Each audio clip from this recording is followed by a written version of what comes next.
Hey up, Chatter gang. In this video, we're having a chat about the development of the LGBT scene. And we want you to join the chat with us because he's Colin. He's Tim. And together we are the Chatter Guys. Come on, let's get chatting. So, Tim, Yes, LGBT scene, it's changed an awful lot over the years, hasn't it? Yes, and I'm a bit older than you, I say a bit older. I'm a lot older than you, Colin, 13 years older than 13 you. years. So it's changed a lot more for me, I imagine, than it has for you. I can imagine that my time spent on the LGBT scene were a lot easier than your time spent on the LGBT scene. Yes. Bear in mind as definitely. well, Tim, that when I come out, I was in my late 20s. You was spring chicken. Tell us about Literally a chicken. That's what they used to call young men in those days. Spring chicken. Of course, they call them chickens. You never hear that now. Never. Because at the time, the age of consent was 21 years. Yep. And for a gay man under the age of 21, i.e. illegal, you would call a chicken. Interesting that. I never knew that. Now, as in regards to the age of consent. So when was that changed, Tim? Oh, now you're asking. I want to say 2008, but I may be way out. I don't know. Okay. If you do, let us know in the comments. Yeah. Now the slang is for young men is to call them Twinks. Yeah, that's changed. Yeah. I think that's an American term, is it? Yeah, but it's come over here, hasn't it? Yeah, yeah. Like So tell us what it was like for you. And this is not a coming out video. We'll do that on a separate video. Ooh.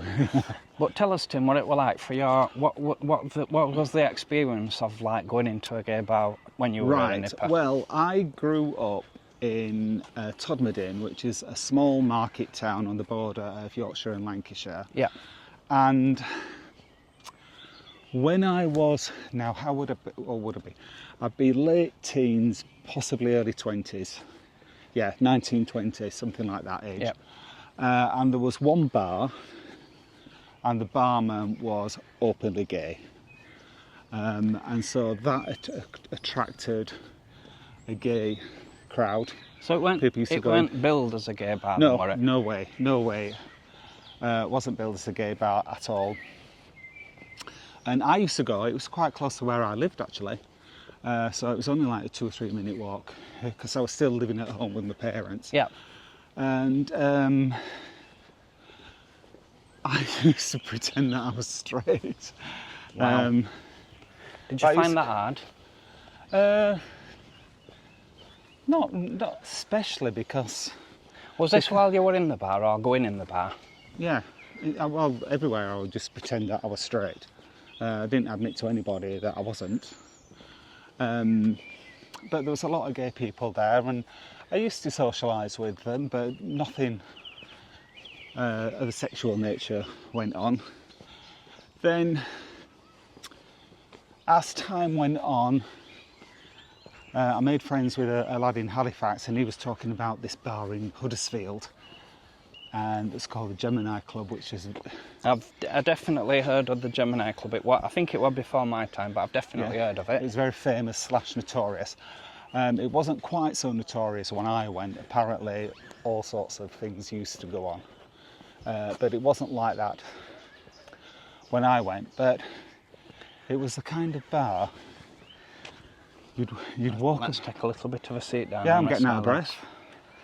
It's very warm today. It was a kind of bar, and this was actually a lot of gay bars at the time. You'd walk up and down the street outside, make sure nobody saw you. I remember that one now. And then it wasn't a bar; it was a nightclub. You used to have to knock on the door, and they had a little window in the door, and they'd let you in. And that was where I met my first boyfriend. Wow. Years and years ago. Is this Gemini, is it? I met him at the Gemini. He was actually a barman at the Gemini, and I think I went out with him for 2 weeks or something like that before I got fed up. And I was like, you know what young kids are like, you want to get married straight away. I think I was too much for him. Like, he dumped me after 2 weeks, Well, which broke my heart. 2 weeks in a gay relationship is equivalent to 2 years, really. It is. So I've met somebody who moved in with him within 2 days. But in those days, we're talking about how the scenes develop. In those days, you'd go into a gay club or a gay bar if you went to a gay club, you would only see gay men there. Yeah. You wouldn't see any women, lesbians, straight. You wouldn't see any T-girls. Trans wasn't so much a thing in those days. I'm guessing I've not even heard of trans at that time. If you went into a bar, a gay bar, it would be 90% gay men, and you might get a couple of T-girls in there. Again, no lesbians, but a few T-girls maybe. But because there was so much negativity about being LGBT plus in those days, it was more of a tightly knit community. It was kind of like you against the world, and that was quite a cosy sort of feeling. Like now it's more accepted everywhere. You've lost that coziness. Obviously it's a lot better now, a lot better. But I do miss that kind of like us against the world kind of thing. Yeah. What about you, Colin? My time was slightly different. I didn't actually come out until late 90s, so times had changed an awful lot from when you were younger then. In Barnsley we had one gay bar. I think it was advertised as a gay bar.